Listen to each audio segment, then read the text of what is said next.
인사드리겠습니다. 임마누엘. 네. 성도님들 반갑습니다. 이렇게 또 수요일 저녁 때 만나 뵐 수 있게 돼서 굉장히 영광입니다. 제가 목소리가 좀 죽었죠. 제가 평소에 말을 거의 안 합니다. 거의 안 하는데 한 번씩 이렇게 올라올 때 말을 해야 돼요. 근데 이제 수요일 날 제가 7시부터 8시까지 설교 실습 강의가 있어서요. 그때 말을 좀 했더니 말이 좀 목소리가 좀 죽었습니다. 저도 깜짝 놀라서 이렇게 빨리 목소리가 갈지. 제가 원래 보통 1시간 얘기하면 그 집에 가면 목소리가 쉬어 있거든요. 근데 이제 오늘은 미리 목을 써가지고 좀 죄송하게 됐습니다. 좀 이해해 주시고 오늘 선생님과 나누고 싶은 이야기는 말씀은 기도 응답에 대한 말씀입니다. 제가 참 기도하는 게 어렵습니다. 기도하는 게 참 중요한 건 알고 있지만 어렵고 힘듭니다. 우리 신앙생활에 이 기도하는 것이 얼마나 많은 부분을 차지하고 있고 또 얼마나 중요한지는 말하지 않아도 우리가 다 알고 있는 바입니다. 그럼에도 불구하고 우리의 기도 생활은 너무나 어렵고 또 부족한 것이 사실입니다. 저만 그런 거 아니시죠? 성도님들도 아마 기도하는데 아마 조금씩은 어려움이 있지 않을까 생각이 듭니다. 아까 찬송을 했는데 기도하는 그 시간이 가장 기쁘다고 했는데 실제로 그러는지는 잘 모르겠어요. 왜 그렇게 기도하는 게 쉽지 않을까 이것저것 생각을 해봤는데 그 중에 하나가 오늘 말씀 제목처럼 기도 응답이 잘 되지 않는다. 곰곰이 잘 생각해 보면 내가 기도했던 수많은 내용들 중에 하나님께서 응답해 주신 기도 내용은 얼마나 있을까? 얼마나 있을까? 잘 생각해 보면 생각보다 많지 않습니다. 잘 기억이 안 나요. 그래서 우리가 기도가 어려운 이유 중에 하나가 기도 응답을 잘 받지 못하기 때문에 그럴 수도 있겠다. 그런 생각이 듭니다. 기도고 응답이 잘 되지 않는다고 한다면은 우리는 기도의 능력을 믿고 있는 걸까요?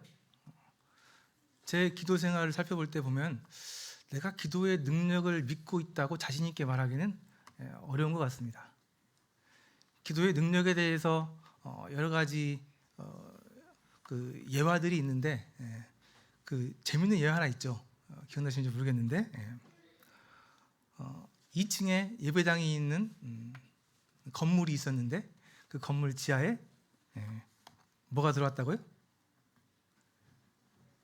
노래방이 들었어요. 노래방이 들었습니다. 그래서 2층에서 집회를 하는데 지하에서 이렇게 쿵짝쿵짝 노래를 하는 거죠. 그러니까 많이 불편한 겁니다. 그래서 교회에서 기도했습니다. 어떻게 기도했을까요? 저 노래방 빨리 망해가지고 나가도록. 그래서 기도했습니다. 실제로 이렇게 했어요. 근데 정말 실제로 노래방이 망했습니다. 노래방이 망했어요. 그러니까 이 노래방 사장님이 이 교회가 노래방 망하라고 기도한 거를 알고 우리가 이 교회 때문에 교회가 기도해가지고 우리 노래방이 망했다 소송을 걸었습니다. 그래서 이제 싸웠어요. 싸웠는데 이제 판사님 앞에서 이제 변론을 하는 거죠. 노래방 사장님은 교회가 우리 망하라고 기도해가지고 우리 노래방 망해버렸습니다. 목사님은 뭐라고 얘기했을까요? 에이 설마 기도한다고 설마 기도한다고 노래방이 망해요? 자, 참 재밌는 상황이죠. 판사님 말이 더 웃깁니다. 더 재밌습니다. 자, 그러면 노래방 사장님은 기도의 능력을 믿고 있는 거고 목사님은 기도의 능력을 믿지 않고 있는 거고 자, 이런 놀라운 일이 벌어졌습니다. 그렇죠? 참 아이러니하지만 현실인 것 같기도 합니다. 우리가 얼마나 기도의 능력을 믿고 살아가는지 잘 생각해 보면 그냥 마냥 웃을 수만 있는 이야기는 아닌 것 같아요. 저도 어렸을 때 열심히 아주 간절하게 태어나서 처음으로 그렇게 간절하게 기도해 본 적이 한 번 있습니다. 제가 어렸을 때 아마 초등학교 한 2, 3학년 된 것 같은데요. 컴퓨터를 처음 보고 그 컴퓨터가 그렇게 갖고 싶었습니다. 그래서 어떻게 하면 내가 이 컴퓨터를 가질 수 있을까? 교회에서 가르쳐줬어요. 간절히 기도하면은 하나님께서 주신다. 그래서 배웠습니다. 아, 그러네. 간절히 기도하면 되겠네. 그리고 제 딴에 간절히 기도했습니다. 그래, 예의상 한 일주일은 기도해야겠지. 일주일에 매일 하루에 한 3번 정도는 기도해야겠지. 하고 정말 하루에 3번씩 일주일을 기도했습니다. 그리고 이제 딱 일주일이 찬날 내가 학교 끝나고 집에 가면 컴퓨터가 집에 있을 거야. 기적적으로 컴퓨터가 있을 거야, 집에. 그 당시 정말 기대 많이 했습니다. 배운 대로 기도했으니까, 간절하게 기도했으니까. 정말 기대를 많이 하고 집에 갔는데 컴퓨터가 있었을까요, 없었을까요? 당연히 없죠. 없죠. 없습니다. 얼마나 실망을 했을까요? 그 어린 마음에 그래도 하나님 말씀이었는데, 교회에서 가르쳐준 내용인데 굉장히 실망했습니다. 그래서 이게 뭐지?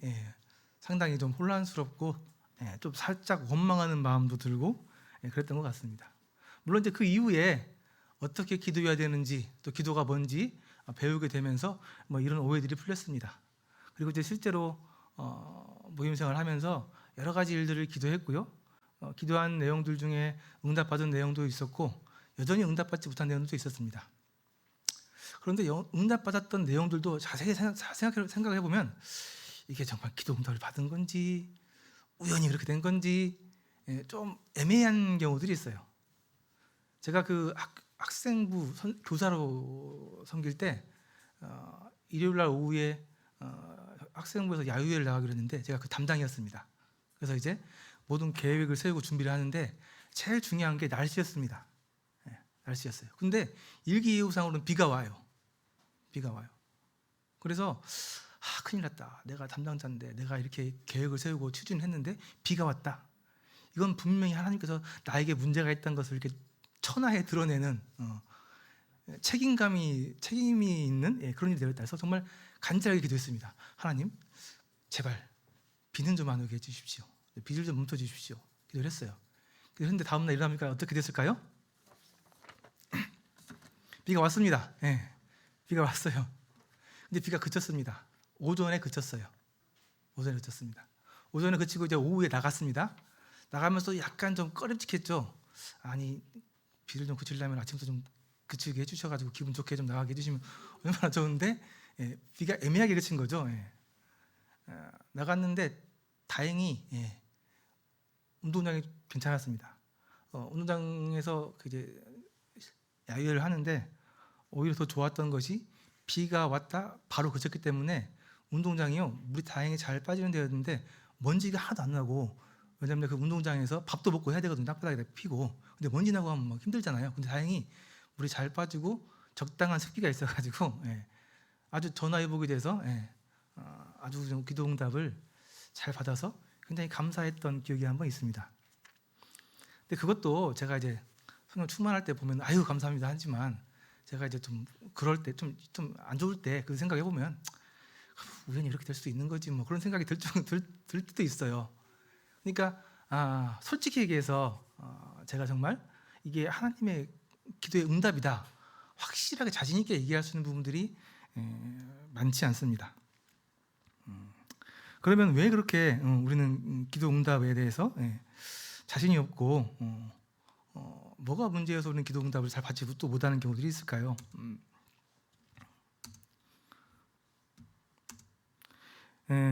기도 응답하면 뭐 가장 유명한 분이시죠. 5만 번 이상 기도를 받은 조지 뮬러 우리 형제님. 제가 계산을 한번 해봤습니다. 5만 번을 기도 응답 받으려고 하면은 365일로 나누면 136년. 그러니까 하루에 하나씩 기도 응답 받아도 136년이 걸리는 거예요. 그럼 하루에 3개씩 응답을 받는다 하면은 45년. 정말 우리가 생각하기 어려운 어마어마하게 많은 기도 응답을 받은 분입니다. 그래서 정말 기도가 이렇게 은사가 되신 분들, 그래서 기도를 하기만 하면은 응답을 받는 그런 은사가 계신 분들은 굉장히 부럽습니다. 그렇죠? 정말 부럽습니다. 그러나 저를 살펴보면 좀 답답하죠. 그래서 우리는 왜 그렇게 기도 응답을 받지 못하는 걸까? 한번 좀 그 부분들을 찾아보고요. 또 우리를 기도하라고 하신 하나님의 다른 이유가 혹시 있는 건 아닌가? 그런 부분들을 한번 오늘 말씀을 나눠보겠습니다. 자, 우리가 일반적으로 기도 응답이 안 되면은 기도에 문제가 있는 게 아니고 기도를 하고 있는 나에게 문제가 있다고 생각을 합니다. 합리적이죠? 대부분 그렇습니다. 그러면 나에게 무슨 문제가 있느냐? 가장 대표적인 게 이제 믿음이 없어서 의심하기 때문에 그런다. 이렇게 많이 생각하십니다. 맞습니다. 맞아요. 그렇죠? 그래서 야고보서 1장 6절에 보면은 오직 믿음으로 구하고 조금도 의심하지 말라. 의심하는 자는 마치 바람에 밀려 요동하는 바닷물 같으니 이런 사람은 무엇이든지 듣기 없게 생각하지 말라. 그래서 조금도 의심하지 말고 믿음으로 기도하라는 얘기죠. 그래서 기도가 잘 응답이 안 될 때 보면은 그래, 내가 믿음이 없어서 의심하기 때문에 그러는 것 같아. 그렇죠? 그렇게 생각할 수 있습니다. 그럴 수 있어요. 그러나 인간이 하나님을 온전히 100% 신뢰한다는 게 가능한 일입니까? 우리의 믿음이 얼마나 좋아서 하나님을 100% 신뢰하고 의심하지 않고 하나님 앞에 기도할 수 있겠습니까? 이 야고보서에 나와 있는 이 말씀도 문맥상 따져보면은 지혜를 구하고 있는 부분을 얘기하고 있는 부분이에요. 그래서 기도를 할 때 100% 완전히 신뢰하는 가운데 기도해야만 응답받는다라고 말하기에는 무리가 좀 있습니다. 물론 뭐 믿음이 있고 의심하지 않고 기도하는 게 맞긴 한데요. 우리가 이렇게 하지 못하기 때문에 기도 응답을 못 받는다라고 단정적으로 얘기하기에는 좀 무리가 좀 있는 것 같습니다. 두 번째, 정성이 부족해서. 많이 하죠. 우리 정성이 부족해서 하나님께 응답하지 않는 거야. 우리 기도에 대한 정성이 부족해. 얘기 많이 합니다. 그러면서 예로 드는 게 이 이제 누가복음 18장에 나와 있는 불의한 재판관에 대한 비유입니다. 성도님들이 이 예화에 대해서 많이 오해를 하는데요. 이 과부가 불의한 재판장을 찾아가서 귀찮게 하니까 귀찮아서 들어줬다는 얘기잖아요. 그렇기 때문에 우리도 하나님을 계속 귀찮게 해야 된다. 귀찮게 하면 하나님께서 우리를 귀찮아서라도 우리의 기도를 들어주신다. 이렇게 말씀을 연결시키면 말씀을 오해한 겁니다. 그렇지 않아요. 이거는 비유로 접근하는 게 아니라 대조로 접근하는 겁니다. 불의한 재판장은 이렇게 귀찮아서 그 과부의 그 부탁을 들어주지만 하나님께서는 그렇지 않는다. 하나님은 이 불의한 재판관처럼 들어주지 않고 반대로 하나님께서는 우리를 사랑해서 우리를 위해서 기도를 들어주신다. 이렇게 이걸 받아들이셔야지 이렇게 비유로 받아들이면 이거 잘못 해석하는 겁니다. 그래서 이 정성이 부족해서 이것도 참 애매한 겁니다. 정말 그 정성은 어디까지가 정성인지, 예를 들면 기도를 뭐 1년, 2년, 3년, 몇 년을 해야 되는지, 몇 분씩 해야 되는지, 이거 좀 애매하죠. 하나님께서 우리의 기도를 기다리시는 것도 아니잖아요. 내가 얘는 10일 기도하면 들어줄 거야. 얘는 뭐 1년 기도하면 들어줄 거야. 하나님 그렇게 정하시고 우리의 기도를 들어주시는 분이 아니잖아요. 그렇죠? 그래서 물론 정성스럽게 간절히 기도해야 되는 건 맞지만은 정성이 우리의 기도의 응답을 좌우한다고 말씀드리기에는 좀 애매하죠. 이것도 무리가 좀 있습니다. 세 번째, 이제 정욕으로 쓰려고 잘못 구하기 때문이다. 맞습니다. 우리가 불의한 의도를 가지고 정욕으로 잘못 쓰려고 구하는 경우들이 있죠. 그런 경우는 하나님께서 응답해 주시지 않죠. 야고보서 4장에 나와 있는 말씀인데요. 너희는 욕심을 내어 얻지 못하며 살인하며 시기하여도 능히 취하지 못함으로 다투고 싸운다. 너희가 얻지 못함은 구하지 아니하기 때문이요. 욕심을 내어서 기도한다. 그러니까 정욕으로 기도한다는 내용이죠. 그런데 우리가 기도하는 내용들 중에 정욕이 전혀 없이 기도하는 내용들이 얼마나 있을까요? 여기 말씀에 나와 있는 것도 사실 문맥상 따져보면은 지금 그 교회 안에 분쟁들이 있었고 이 분쟁들 가운데 자기들의 마음을 정해놓고 자기들의 뜻을 이루기 위해서 기도하는 것을 얘기하는 그 부분이지 정욕으로 쓰려고 하는 부분을 이렇게 직접적으로 얘기하는 부분은 아닙니다. 그래서 우리가 이 정욕이 전혀 없이 우리의 사심이 전혀 없이 기도하는 것도 거의 쉬운 일이 아닙니다. 물론 우리의 의도가 중요하죠. 우리의 마음 중심이 중요합니다. 그래서 아주 의로운 마음으로 하나님 앞에 정직하게 기도해야 되는 게 맞습니다. 그러나 이런 정욕으로 쓰려고 하는 이런 우리의 마음, 기도 그 내용들이 기도 응답을 좌우한다, 이렇게 단정짓기에는 좀 부족한 것 같습니다. 네 번째로 하나님의 뜻대로 기도하지 않기 때문이다. 맞습니다. 그죠? 하나님의 뜻대로 기도를 해야 되죠. 하나님의 뜻에 상관없이 기도하게 되면은 우리의 기도를 들어주지 않으시죠. 그렇습니다. 그렇죠? 그런데 도대체 하나님의 뜻은 어디에 있습니까? 우리가 하나님의 뜻을 얼마나 잘 알고 있습니까? 우리가 하나님의 뜻을 알아서 기도한다는 것도 사실은 굉장히 어려운 일입니다. 그래서 이것도 좀 이렇게 딱 결정짓기에는 애매한 부분이 있습니다. 또 하나 자주 얘기하는 게 아직 하나님께서 정하신 때가 되지 않았기 때문에 그렇다. 맞아요, 그렇습니다. 하나님께서 정하신 때에 우리의 기도 응답이 이루어집니다. 근데요, 한없이 기다리다 보면 어떨 때는 정말 하나님께서 영영 안 들어주실 것처럼 보이기도 해요. 그렇죠? 자, 뭐 이런 이유를 들어서 우리가 기도 응답을 받지 못한다고 얘기할 수 있습니다. 그런데 이런 이유들로 인해서 우리가 하나님 앞에 기도를 응답을 받지 못한다고 단정지어서 말하기에는 조금 좀 의심이 좀 되는 부분이 많이 있습니다. 그래서 우리가 혹시 뭔가 좀 전제가 잘못된 게 아닌가 그런 생각들이 듭니다. 그죠? 그래서 혹시 어떤 전제가 잘못됐을까 생각되는 부분이 있는데요. 이 말씀에 의해서 나오는 오해에서 좀 나오는 부분들이 있는 것 같습니다. 마태복음 7장에 나와 있는 말씀인데요. 구하라 그리하면 너에게 주실 것이요 찾으라 그리하면 찾아낼 것이요 문을 두드리라 그리하면 너에게 열릴 것이니 구하는 이마다 받을 것이요 찾는 이는 찾아낼 것이요 두드리는 이에게 열릴 것이니라. 자, 이 말씀은 우리가 오해하게 만듭니다. 기도 응답이 우리가 원하고 구하는 것을 하나님께서 다 들어주셔야지 이게 기도 응답이다. 이렇게 전제를 만들게 하는 오해를 불러일으키는 말씀입니다. 나중에 보면 아시겠지만 이 말씀은 그런 뜻이 아니에요. 그래서 우리 잘 아시는 것처럼 전제가 잘못된 거예요. 우리가 기도하면은 그걸 하나님께서 들어주셨을 때만이 그게 기도의 응답이다.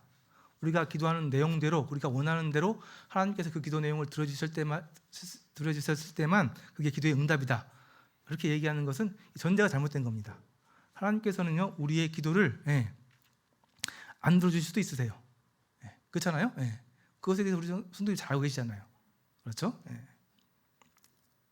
자, 그러면은 한 가지만 더 생각을 해보겠습니다. 자, 좋은 아버지란 이제 아까 그 말씀을 보충하기 위한 그 예시로 든 내용입니다.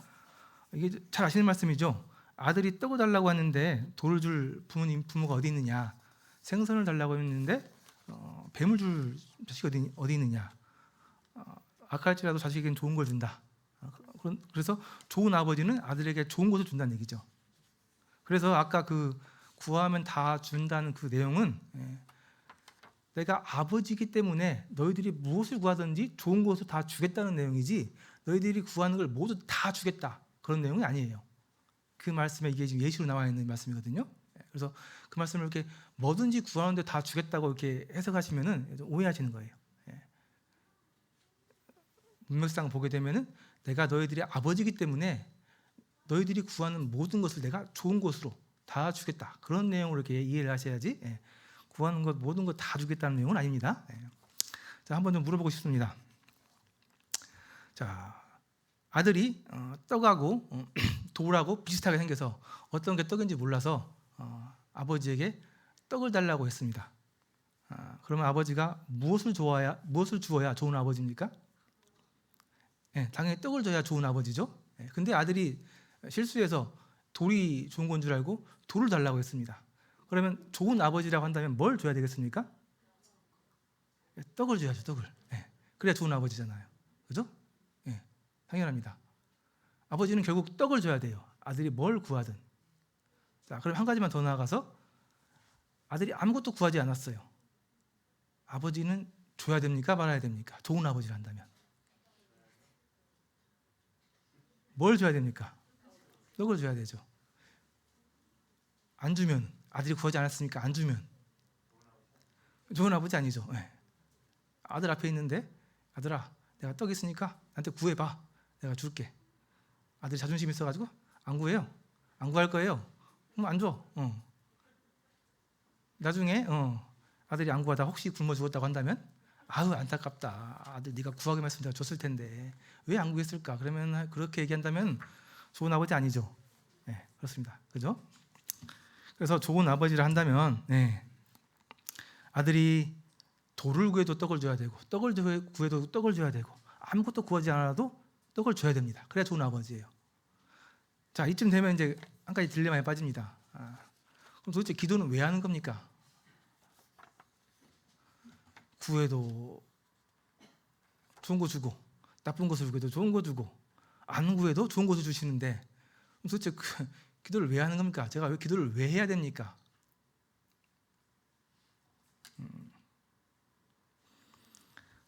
제가 이제 이것에 대해서 좀 찾기 위해서 여러 책들을 좀 찾아보고 여러 훌륭하신 분들 설교 말씀도 다 들어보고 했는데 한 가지 해답을 찾았습니다. 제가 오늘 그걸 좀 나누고 싶습니다. 하나님께서는 우리에게 이 기도를 통해서 다른 걸 주고 싶어 하시는 게 있습니다. 그게 뭐냐면은 관계입니다. 관계. 제가 오늘 들고 싶은 말씀이 이거예요. 얼마 전에 문인호 형제님께서 오셔가지고 청년부 교제 시간에, 토요일 저녁 청년부 교제 시간에 질문을 하셨습니다. 질문을 하셨는데 질문 내용이 복음이 무엇이라고 생각하십니까? 구원이 무엇이라고 생각하십니까? 질문을 하셨어요. 저 마음속에서 대답을 했습니다. 관계 회복. 근데 문현재님께서 답을 관계라고 하셨습니다. 관계. 저랑 좀 비슷한 생각을 갖고 있어서 굉장히 기뻤습니다. 저는 하나님과의 관계가 정말 중요하다고 생각을 합니다. 이 복음이 구원이 관계라고 하는 이유는 우리가 하나님과의 관계가 깨져 있는 상태였는데 이 구원이 우리의 그 하나님과의 관계를 회복시키기 때문에 구원이 관계다라고 얘기를 하고 계신 거거든요. 실제로 그렇습니다. 단순히 우리를 구원시키는 목적 자체가 우리와의 관계, 하나님과 나와의 관계를 회복시키는 겁니다. 관계를 회복시키는 건 뭐예요? 아버지와 아들의 관계를 회복시키는 거잖아요. 단순히 우리를 살리신 이유가 하나님과 나와의 관계를 아버지와 아들의 관계로 회복시키는 겁니다. 관계를 회복시키는 거예요. 제가 청년부 사역을 좀 오래 했습니다. 처음에 모르고 하다가 언제쯤 제가 좀 이렇게 내가 청년부 사역을 하고 있구나 그런 걸 느꼈냐면은 청년들이 저에게 무언가를 물어보기 시작했을 때, 무언가 저에게 부탁을 하기 시작했을 때, 청년들이 나를 이제 청년부 교사로 나를 좀 믿을 만한 사람으로 인정을 하는구나, 그런 생각이 처음 들었습니다. 나중에 이제 어떤 형제나 자매들은 저를 찾아와서 쉽게 꺼내기 어려운 이야기들을 하기 시작했습니다. 이 얘기는 나한테 얘기하기 쉽지 않았을 텐데, 그런 얘기를 하는 형제들이 생겼어요. 그때 제가 처음 느꼈습니다. 이 지체가 나를 믿을 만한 사람으로, 나를 교사로 인정하고 있구나, 믿고 있구나. 그러면서 가슴에 뭔가 좀 뿌듯한, 또 감사도 있었고요, 감동도 좀 있었고 했었습니다.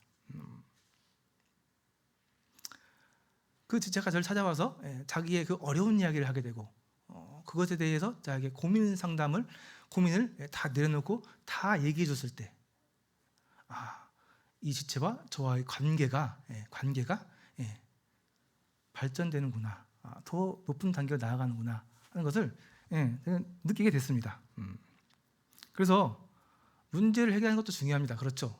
우리가 기도를 통해서 문제를 해결하는 것도 중요한 건데, 사실은 그 지체가 나한테 문제가 가지고 찾아오는 것 자체가 굉장히 감사한 거고, 찾아옴으로 인해서 그 지체와 나의 관계가 더 나은 관계로, 기도를 예로 들면 나와 하나님과의 관계가 아버지와 아들의 관계로 다시 이렇게 확인되는 그 사실이, 그 자체가 굉장히 기쁜 일입니다. 그래서 하나님께서는 기도를 통해서 무엇이든지 너희가 나에게 구하면 내가 너에게 줄 수도 있고 안 줄 수도 있지만 내가 너의 좋은 아버지라는 것은 내가 알게 해주겠다. 너와 나의 관계가 어떤 것인가에 대해서는 내가 경험하게 해주겠다. 실제로 우리가 기도를 통해서 그런 일들이 이루어지고 있습니다.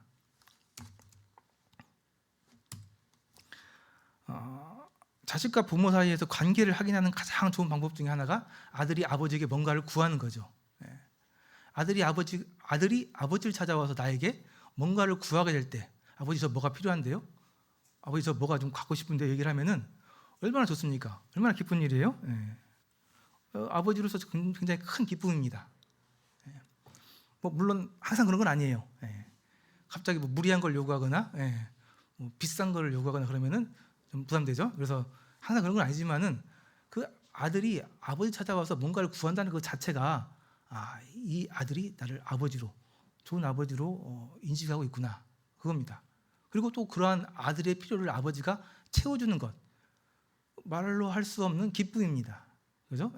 내 사랑하는 아들에게 뭔가를 해주고 뭔가를 도와주고 뭔가를 채워주는 것 자체가 굉장히 큰 기쁨입니다. 그죠? 기쁜 일입니다. 내가 필요한 것을 구하면 하나님께서 주십니까? 줄 수도 있고 안 줄 수도 있습니다. 그러죠? 그래요. 항상 그랬습니다. 지금까지 그래왔잖아요. 앞으로도 그럴 거고요. 줄 수도 있고 안 줄 수도 있는데 중요한 것은 우리는 하나님께 구해야 됩니다. 그리고 하나님께서, 선하신 하나님께서 어떻게 응답하시는지 바라봐야 됩니다. 무엇이든 하나님께 구하고 그분의 인도를 기대해야 됩니다. 그게 우리가 하나님을 아버지로 인식하는 거고 우리와 아버지와 아들의 관계가 발전하는 겁니다. 그래서 기도는 내 손에 무엇을 쥐어주는 것보다도 사실은 내가 하나님을 아버지로 경험하고 그분을 알아가는 것이 더 큰 복이고 더 큰 이유일 수도 있습니다.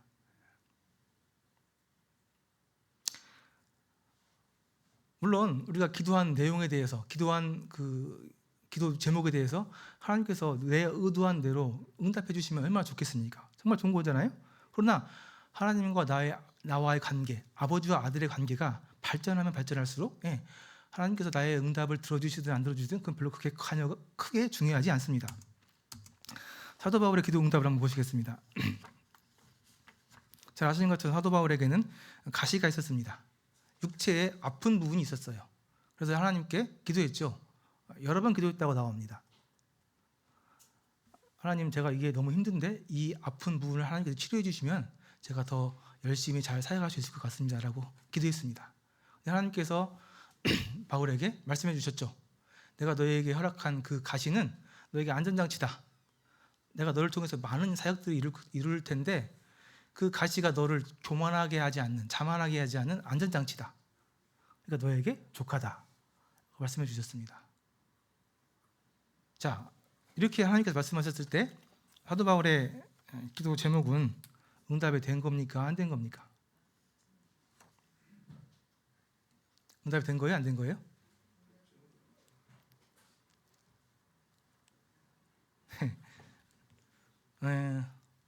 그 이후에 사도 바울 형제님께서 그 가시를 없애달라고 기도했습니까? 안 했습니까? 안 했습니다. 하나님의 말씀을, 하나님의 의도를 안 이후에 사도 바울에게 그 가시는 더 이상 가시가 아니었습니다. 하나님 말씀대로 그 가시는 이제 그에게 안전장치였어요.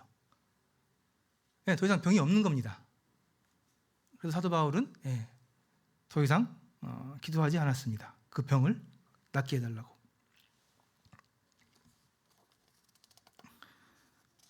관계가 발전하면 하나님을 좋은 아버지로 정확하게 굳건하게 믿게 되면 하나님께서 우리에게 어떠한 응답을 주시더라도 그것은 그렇게 중요한 게 아닙니다. 하나님의 의도를 알게 되니까요. 하나님의 그 깊은 뜻을 알게 되니까요. 그래도 우리에게 하나님께서 응답을 안 해주시는 기도 내용들은 실제로 많은 부분에서 우리를 힘들게 합니다. 그래서 한 가지 예화를 더 말씀드리려고 합니다.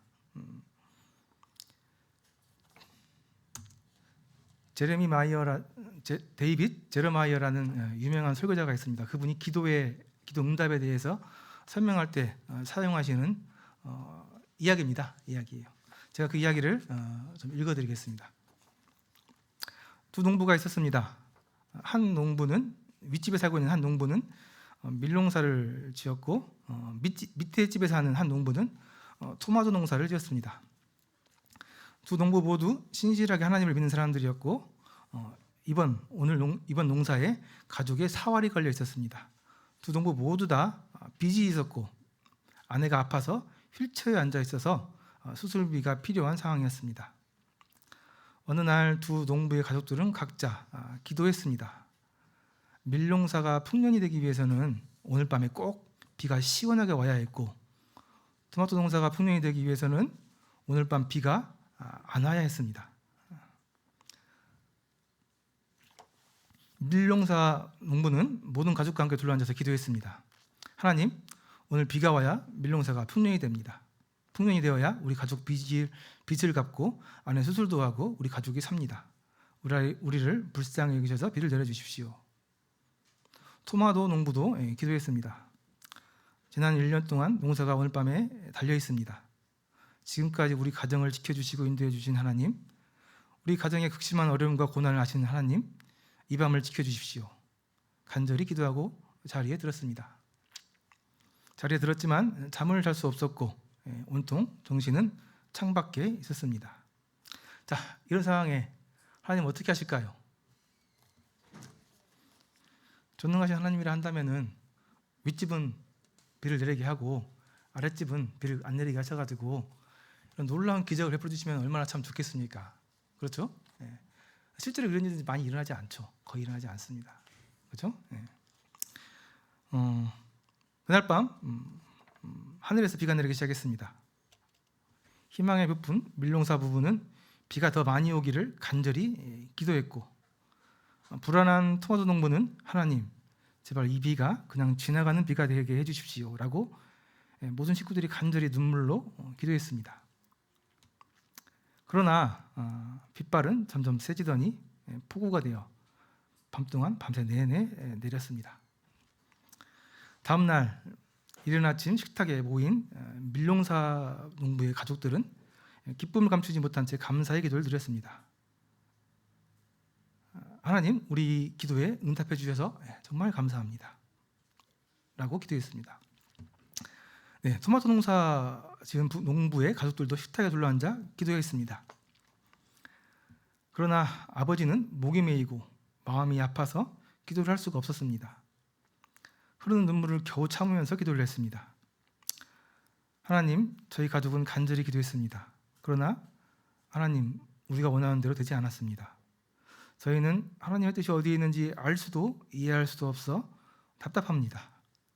그러나 하나님, 이 시간도 저희를 도우셔서 선하신 하나님을 의지하며 이 고난을 끝까지 극복하도록 도와주시옵소서. 이렇게 기도했습니다. 5년이 지났습니다. 밀농사 농부 가정은 그때 풍작으로 모든 빚을 갚고 아내도 수술을 해서 낳았고 작은 자동차도 장만했습니다.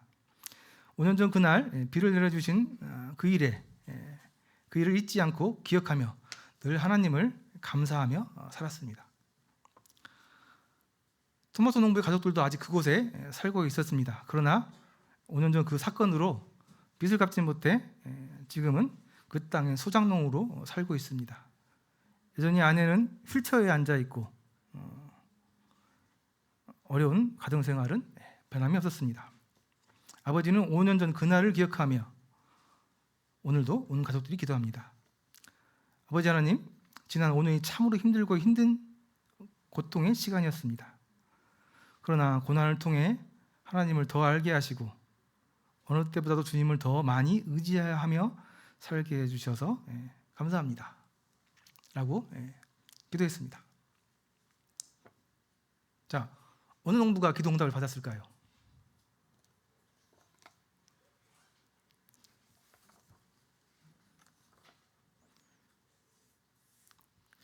네, 저는 두 기도가 다 응답되었다고 생각이 됩니다. 이들 모두에게 하나님께서 응답해 주셨고 그들 삶에 하나님께서 직접 함께해 주셨다고 생각이 됩니다. 그래서 우리들에게도 마찬가지입니다. 그렇죠. 여기 있는 우리들에게도 하나님께서 밀농사 농부처럼 우리의 기도를 들어주셔서 감사하면서 살게 할 수도 있고요. 토마토 농부처럼 우리의 응답을 들어주지 않으셔서 여전히 어렵지만 하나님을 더 의지하면서 살게 하실 수도 있습니다. 앞으로도 그럴 거고요.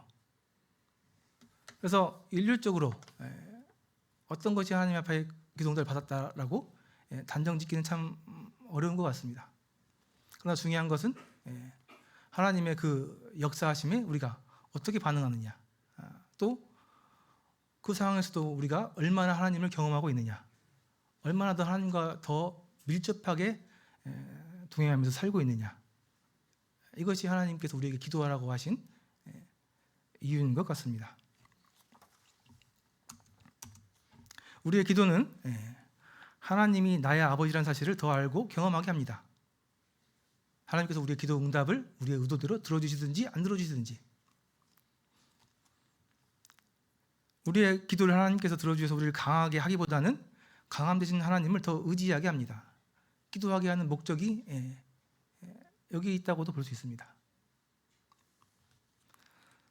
도저히 하나님의 도움 없이는 살 수 없어서 주님을 더 강하게 붙들게 합니다.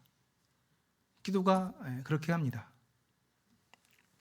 그래서 우리가 드리는 기도는 우리가 해야 되는 기도는 이렇게 우리의 문제를 해결해 주지는 않을 때도 있지만 그 기도 안에, 기도하라고 하신 하나님의 그 뜻 안에 이러한 하나님의 의도가 있습니다.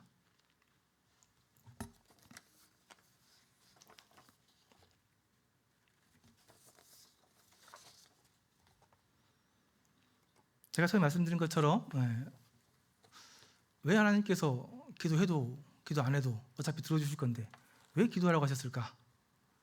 그리고 우리의 기도 내용은 하나님의 그 기도 내용의 응답의 결과를 바꾸지 않고 영향을 미치지 못하는 것, 그 기도 결과에 영향을 미치지 못하는 것 같은데 왜 기도하라고 하셨을까? 하나님께서는 하나님과 우리 사이의 관계에 관심이 있으십니다. 가장 중요한 것은 우리와 하나님과의 관계입니다. 하나님께서 나에게 무엇을 주시는지, 무엇을 얻게 해주시는지, 무엇을 해결해 주시는지가 중요한 게 아니고 그 일들을 통해서 하나님과 나의 관계가 어떻게 되어가는지, 내가 얼마나 더 하나님을 나의 좋은 아버지로 알게 되고 믿게 되는지, 경험하게 되는지, 거기에 하나님께서 더 관심이 있으십니다. 마무리하겠습니다. 제가 청년들 데리고 양육 훈련을 합니다. 주로 청년들이 많이 하기 때문에요. 양육 훈련을 하게 하는데 우리 청년들이 양육부 훈련하는 청년들이 믿음을 지키면서 살기 위해서 굉장히 많은 노력들을 하고 많은 고난들 또 어려운 일들을 겪게 됩니다. 믿음을 지키기 위해서 살기 위해서, 물론 모든 성도들이 다 그렇지만 제가 교제하는 청년들 보게 되면요, 기도 제목을 내잖아요. 그 기도 제목들이 그런 내용들이에요. 물론 뭐 크게는 취직, 또 결혼, 그들에게 굉장히 중요한 문제입니다. 믿음을 지키면서 취직하고 믿음을 지키면서 결혼하는 것이 경험해 보셨겠지만 쉬운 일은 아닙니다. 많은 것들을 포기해야 되고 참 어두워 보이는 그 길을 믿음으로 가야 되는 일들입니다.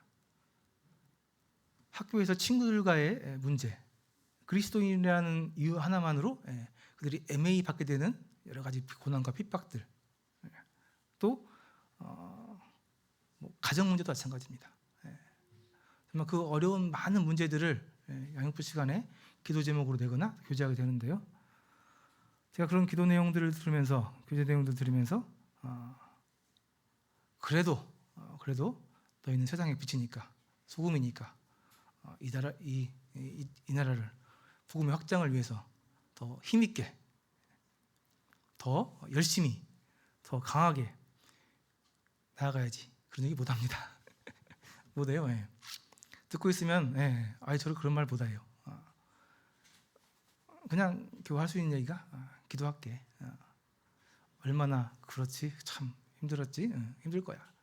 어떡하니 기도하자. 기도할게. 거기에요. 더 이상 어떻게 말할 수가 없습니다. 그러나 하나님께서 우리에게 쉬지 말고 기도하라고 말씀하신 그 내용 안에는 분명히 기도의 능력이 있습니다. 그 기도의 능력이 오늘 저는 관계라고 말씀을 드렸습니다. 우리가 하나님을 신뢰하게 되는, 좋은 아버지로 신뢰하게 되는, 믿게 되는 관계. 그래서 그리스도인들이 이 땅에서 구할 것은 이 땅에서 형통함이 아닌 하나님과의 동행입니다. 그렇죠? 앞으로도 마찬가지고요. 우리도 이 땅에서 살아가면서 가장 중요하게 구해야 될 것은 이 땅에서 잘 먹고 잘 사는 게 아니죠. 하나님과 동행하는 겁니다. 그 동행하는 길이 때로 잘 먹고 잘 사는 길일 수도 있고 굉장히 어려운 고난의 길일 수도 있습니다. 중요한 것은 하나님과 동행하는 겁니다. 그러한 우리의 삶 가운데 기도하는 시간은 하나님을 경험하고 하나님과 친밀해지는 시간입니다. 기도하면 내가 강해지지는 않아도 하나님이라는 최고의 강함을 우리가 붙들게 됩니다. 하나님께서 우리에게 그 강한 것을 내 손에 쥐어주진 않지만 내 옆에서 하나님께서 그 힘을 나를 위해 직접 사용해 주십니다. 그래서 하나님께서는 우리에게 쉬지 말고 기도하라고 하고 교회에게 기도하라고 말씀하셨습니다. 그래서 우리는 개인적으로 기도하지만 교회에서도 기도합니다. 무슨 내용들을 기도합니까? 각 성도의 기쁨과 슬픔, 교회의 필요 함께 기도하는 거잖아요. 그래서 우리는 기도함으로 성도들의 기쁨과 슬픔을 함께 나누며 하나가 됩니다. 그 어려운, 그 힘든 일을 겪고 있는 그 성도에게 우리가 해줄 수 있는 일이 무엇입니까? 뭘 해줄 수 있어요? 그를 위해 기도한다는 것은 그를 위해 우리가 함께 모여서 쉬지 않고 기도한다는 것은 그들의 그 어려움과 슬픔, 또는 기쁨에 동참하는 거 아니겠습니까? 기도하는 그 자체가 그 지체에게 아마 위로가 될 겁니다. 힘이 될 거예요. 우리가 어떤 상황이나 어떤 문제를 해결하지 못한다 할지라도 하나님께서 우리에게 기도하시라고 한 이유가 거기에 있습니다. 그래서 우리는 기도를 통해서 성도들과 함께 기쁨과 슬픔을 나누게 되고요. 또 하나님과 친밀하게 교제하게 됩니다. 그래서 하나님께서 우리에게 쉬지 말고 기도하라고 말씀해 주셨습니다. 우리가 무엇을 얻기 위해서 기도한다면 정말 우리의 그 기도는 너무나 무의미합니다. 그러나 그 기도를 통해서 우리가 하나님을 아버지로 경험하고 알아가게 된다면 그 기도는 정말 우리에게 큰 힘이 됩니다. 그래서 성도님들, 우리의 기도는 아무런 의미 없는 기도가 아닙니다. 그렇죠? 때로는 너무 매너리즘에 빠져가지고 기도 이거 해서 맨날 해서 바뀌는 것도 없는 것 같은데 왜 기도를 해야 되지? 그런 생각이 저처럼 들 수 있을 것 같은데요. 그렇지 않습니다. 기도하는 것은 굉장히 중요하고 아주 가치 있는 일입니다. 그래서 성도님들 함께 쉬지 않고 기도하면 좋겠습니다. 네, 이상으로 말씀을 마치도록 하겠습니다.